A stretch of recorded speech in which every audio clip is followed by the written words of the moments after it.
Welcome to the Rural Revival Podcast. I'm your host, Dana Larson. Today we're on the farm outside of Atlantic, Iowa with Michelle Myers of Dirt Road Candle Company. Michelle started a side hustle making soy candles, and with scents like Iowa back roads, small town gossip, and county fair, her business has quickly taken off. She's sharing how she's built her brand and business and about her Iowa farm girl roots and life on the farm. So here we go with Michelle Myers.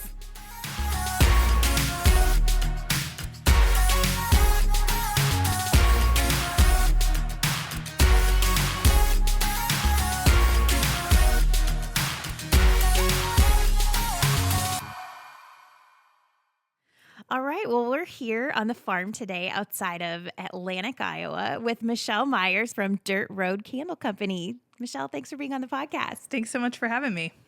Well, tell us a little bit about you. Have you always been an Iowa farm girl? I have. I grew up on an Iowa farm here in Southwest Iowa, and I was expected to work on the farm just like everybody else. So yeah, I was a 4-H girl through and through, and crop farming and the cattle industry have always been a big part of my life.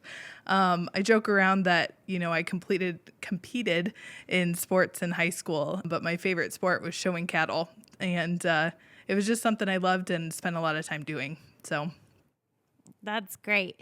So what gave you the initial idea to start pouring candles? So I've always had a very highly sensitive nose and have just been weird about things smelling off. When I walk in my house at the end of the day, I don't want it to smell bad. And, being a farm girl, things can tend to smell a little off. Manure. Manure. So I've just always loved things smelling good and have always been a big fan of candles and just fun fragrances. And so pouring candles just kind of seemed like a fun hobby. And so I started doing it. Awesome. So I feel like we need to call it a trade. How did you learn the trade? Yeah. So one night I just couldn't go to bed. And so I started researching how to pour candles and just was amazed with all the things that go into it and all the things that I needed to learn. And so I bought a few supplies and went at it. And it was about Christmas time. And so I thought, well, if anything else, I'll just give them as gifts. And my family loved them. And so it kind of just took off from there. Well, as a fellow farm girl myself, I love the name of your company. How did you come up with that? Yeah, so my fiance at the time and I just had this opportunity to buy a farm, and those opportunities don't come around very often. And so it was kind of a diamond in the rough, and we just decided, hey, let's do it. And it just happens to have a dirt road on it. And so one day we were out working on the farm, and I was like, hey, what about Dirt Road Candle Co.? And he's like, yeah, cool. Let's keep working. So anyway, the more it tossed around in my head, the more I liked it, and it just kind of stuck. Well, I know that's been a key part of your branding, and you've even kind of incorporated that into how you name the candles and even the products you use in the candles, right? Right. Yep. All my candles are made with 100% American-grown soy wax. That was important to me because we are soybean farmers, and so I wanted to support the industry that we are a part of. It also burns a lot cleaner and is more healthy for a family per se, so I wanted that to be an important factor of that too. So tell us about some of the names of your different candles, because I love these. Yeah, so one of my first candles that I launched was called Iowa Backroads. I don't know, you as a farm girl know what fresh cut alfalfa smells like, and it's the probably best smell ever. Yeah, one of the most heavenly scents ever. So when I think about fresh cut alfalfa, I think about driving around with the windows down in the back roads of Iowa, and so that just seemed like a fitting name. That's great. Well, I have to imagine there's an art to creating scents and even names for those scents. So how do you come up with those?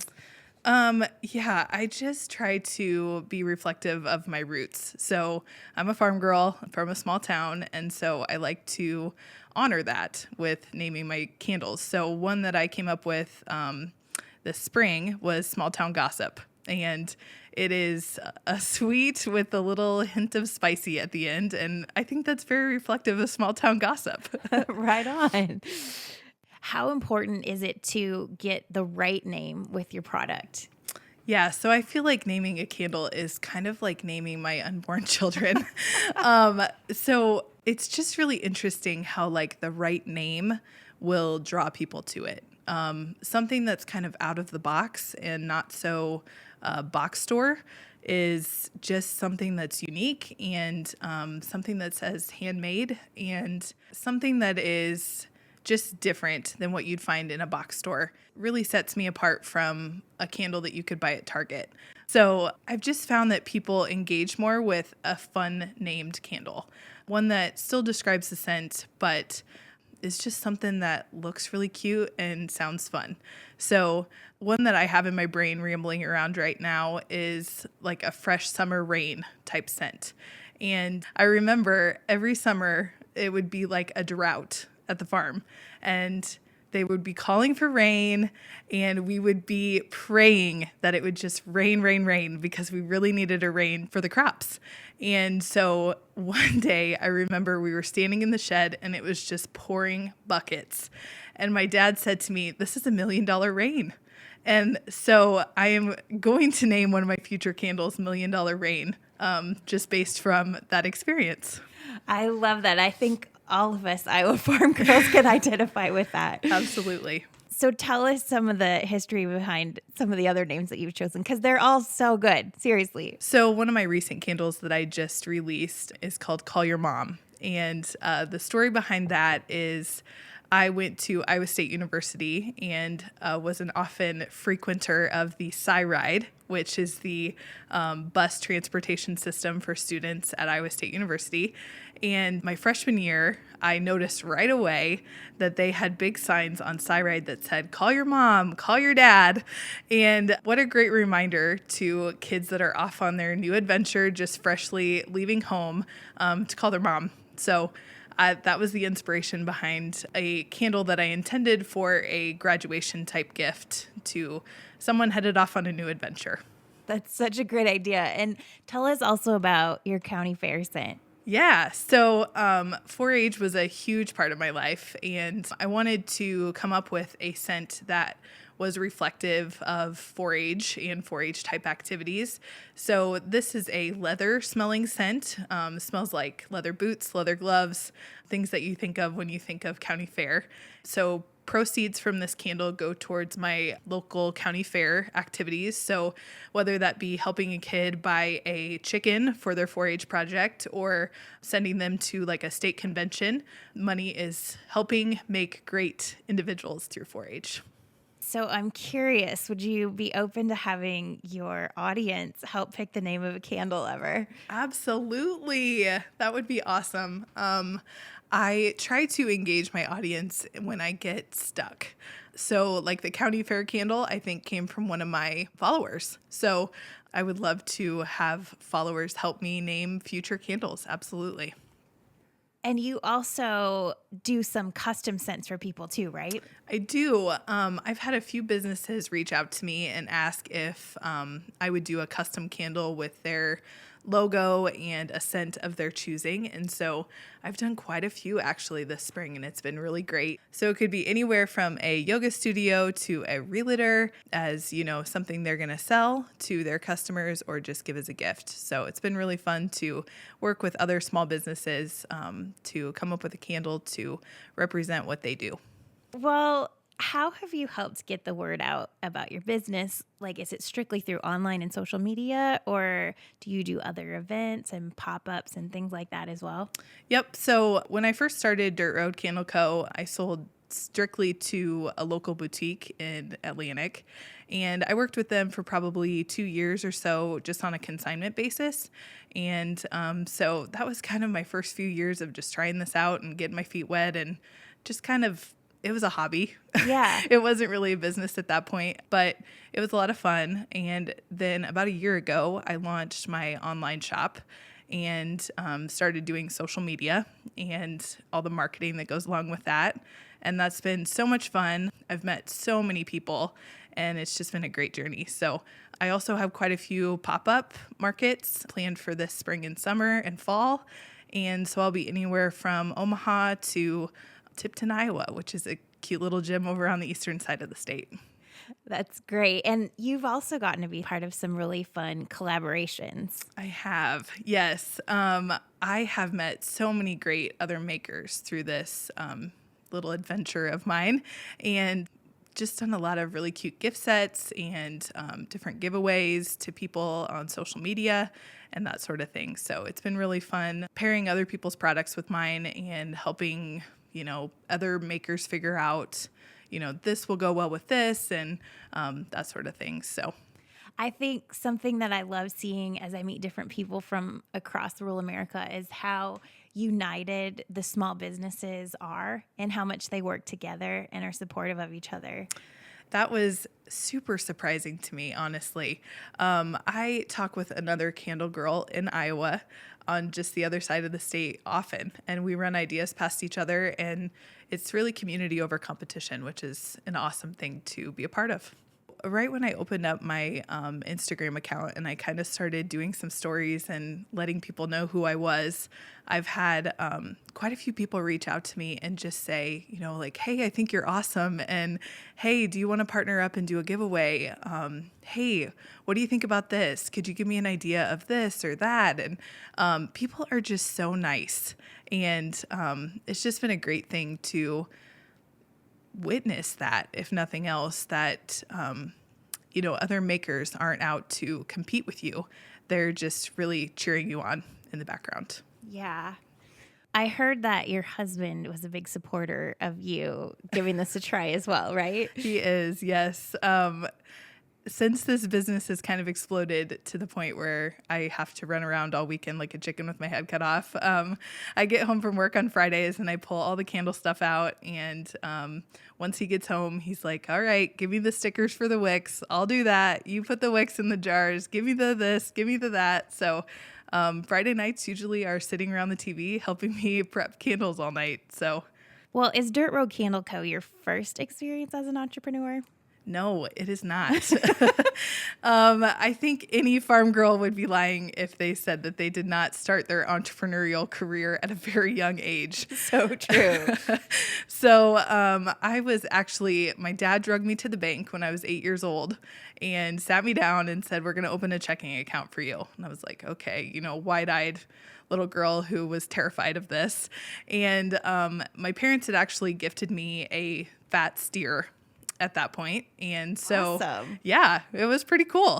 But the expectation was for me to take that money and invest it in more cattle because that's what farmers do, right? Yes. So I ended up buying 2 calves with the money from the steer that they gifted me. And that kind of just rolled into a career of being in the cattle business and the ups and downs of that. So did you grow up, you mentioned showing in 4-H and... I did, yes. So pretty much my entire childhood was in the cattle business in the form of 4-H calves. And some of that was fat cattle or fed cattle, but some of that was also breeding stock. So I started a breeding herd at probably 10 years old, and that continued, and it is still continuing at this point, I guess. So my husband and I own about 25% of the cattle herd that we run here. So that's great. I feel like if you can do that, sky's the limit. Like if you can master that. Yep. It is really funny too, because one of my favorite parts of the cattle business at a very young age was the 4-H record book, which most kids dreaded. But I loved it because I was able to sit down. I'm kind of a numbers person. And so I was able to sit down at the end of the year with my dad and go through what I paid for the cattle, what the feed costs were, any of the other costs associated with raising cattle, and then figure out how much money I made, which is the best part of it, right? Absolutely. Well, now that you're several years into the candle business, is there anything you do differently, approach differently? Oh, for sure. I've made so many errors along the way. But yeah, one of the biggest tricks that I learned was how to pair the right scent and the right soy wax and the right wick all together to get a good, clean, even burn. I've learned that trimming wicks is super important. Just all the little quirks to make sure that you don't waste that precious wax. So yeah, it's been a lot of trial and error, and 3-4 years in at this point, I don't even know. But I'm finally figuring it out. I feel like every entrepreneur, no matter what industry, can identify with that for sure. Yes. Have you found that you have had to evolve your brand over time? Absolutely. When I first started, I think I paid one of my college friends $40 to come up with a brand for me, which sufficed for a couple years. And then I decided, I really need to look professional if I'm going to go online. So I worked with another small business owner and came up with an awesome brand that I was super proud of, that I loved. And it really gave me the confidence to go online and show the world what kind of candles I made. Well, what advice would you have for somebody who's thinking about starting a side hustle to see where it might take them? Sure. I would just say, just do it. I think getting out of my own way was the biggest obstacle. Everyone's going to judge you no matter what you do. And I think the fear of failing and the fear of other people judging you is the biggest stopping point for a lot of people. So getting out of your own head and getting out of your own way and just realizing that those things don't really matter. And if you fail, at least you tried. Exactly. And because this is your side hustle, how do you manage everything? Like, you have a full-time job, you're a farm wife, you have cattle, and then you add this into the mix. That's a lot. It is. Some days I manage it a lot better than others. I've definitely had my fair share of meltdowns. My husband would attest to that. But most days it's just really great. It's a good creative outlet where I don't have that at my day job. It's just, you go to work and you do your job, and I work with farmers for a living. So I need a good creative outlet at the end of the day. And this has really been a great little adventure for me. Well, I think that's great. What does it mean to you? I mean, from the time you've grown up, you've always been involved with agriculture, but this is a whole different avenue of that. So what does it mean to be able to contribute to the ag world in that sort of way? Yeah, so I love how Dirt Road Candle Co. is allowing me to share our farm life with everybody. It's amazing how many people engage with that, honestly. I was a little terrified when I first started posting our farm life that I would have people that would, not appreciate the way that we grow our food or that sort of thing. But the engagement with all of my followers has been really amazing for that part of my life. So yeah, I mean, agriculture is a huge part of our everyday lives. And so, anywhere from the crayons that kids color with to the boots on your feet to the laundry detergent that you use to wash your clothes, it is all byproducts of American agriculture. So I love that I get to use soy wax in my candles and have a little baby part of this huge industry that not only clothes and feeds us, but provides little products throughout the way that we use every day. And I love that you can also incorporate the sense of the farm into what you're doing as well. Yes. I had one person actually tell me that they wanted a scent that reflected the corn smell when it goes through the dryer. Ooh. And I was like, I'll have to think on that. That would be a very exclusive crowd that would want that smell in their home. But yeah. Or even the smell of ethanol when they make it. That's a good sweet smell. I get to smell that every day at work. You're probably like, no. Yeah. What is it that you love about your community and getting to live the rural life? Rural life is the best life. There really isn't any other way I'd live. It's just so peaceful out here, and I'm a farm girl, so city living really isn't my style. I've spent stints in cities before I got married and moved back home, so it just wasn't what I wanted. And so there's so many more opportunities living in rural Iowa today than there was 10 years ago or 15 years ago. And the internet has really brought us a lot of opportunities that way. Well, what's next for you in Dirt Road Candle Company? Yeah, I am shocked at how fast this little company has grown over the past year. It is literally blowing my mind.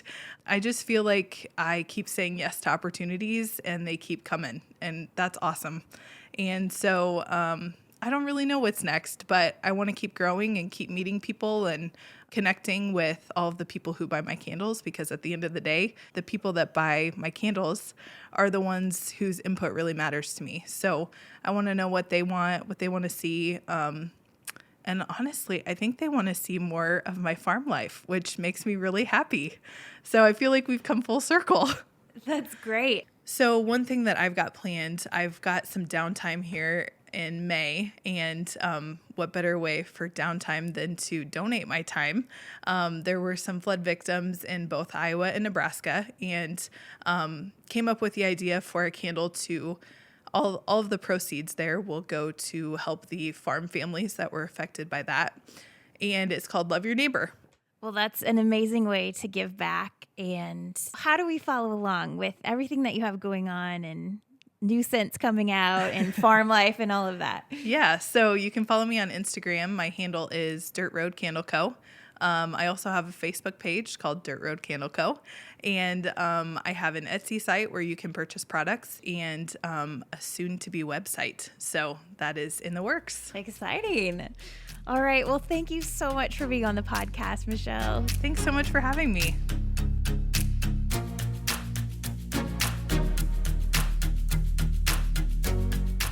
Well, I love Michelle's heart for giving back, whether it be to the local 4-H club or to flood victims in the Midwest. And I love her creativity and can't wait to see what she comes up with next.